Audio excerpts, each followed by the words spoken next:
नहीं, अभी केसीआर भूखा हड़ताल किए तो तेलंगाना मिले बोल के बोल रहे हैं ना। जब केसीआर साहब ने भूखा हड़ताल कर दे के जब तेलंगाना हासिल कर सकता है, उनका दोस्ती है मोदी को पूछो, अगर काम नहीं बना जंतर मंतर में भूखे हड़ताल किए तो केसीआर जान को इतना केसीआर प्यारा करेगा ना, तब हमको जो हक है वो हक मिलने वाले हैं। केसीआर हमेशा यही कह रहा है ना, मैं भूखा हड़ताल करके तेलंगाना हासिल किए, मेरा जान लगा के मैं लड़ा। अरे भाई, आप जान देने के लिए, कुर्बान करने के लिए जब तैयार है, जब तेलंगाना वो इतने दो करोड़ लोगों के खिलाफ इतना कदम उठा रहे आंध्र सरकार ने, तब केसीआर साहब लड़ने का वक्त है, इसीलिए उनको लड़ने के लिए हम लोग ये कर रहा है।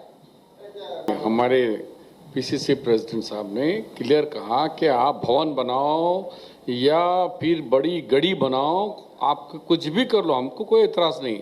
हम ये बोल रहे कि यहाँ 2 करोड़ आवाम का मसला था और एपेक्स मीटिंग चल रही थी। ये मीटिंग छोड़कर एक दिन पहले जाके आप डिनर ना कर रहे, ये 2 करोड़ आवाम को हवा में छोड़ दिए। तेलंगाना का जो लड़ाई थी, पानी की लड़ाई को छोड़ दिए आप और जाकर दावत खा रहे। आज पूजा है आपका, तो आज सुबह जा सकते थे।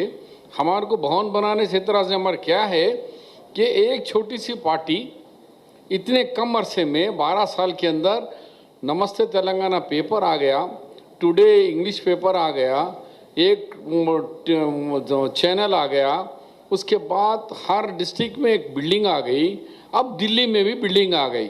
बताओ, कांग्रेस पार्टी का 135 साल में अभी तक हमको हेड ऑफिस, हमारे को कांग्रेस ऑफिस ये भी किराए की बिल्डिंग है। ये गांधी भवन भी किराए के 1 रुपया किराया हम लोग देते, लीज पे हम लोग।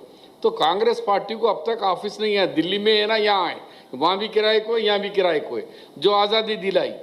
लेकिन ये पार्टियों का कितना करप्शन है, कितना लूट है, ये आवाम का लूट के दिल्ली में जाके भवन बना रहे। आवाम को हम बता रहे हैं कि देखो भवन बन रहा है, बना लो, हमें कोई एतराज़ नहीं है।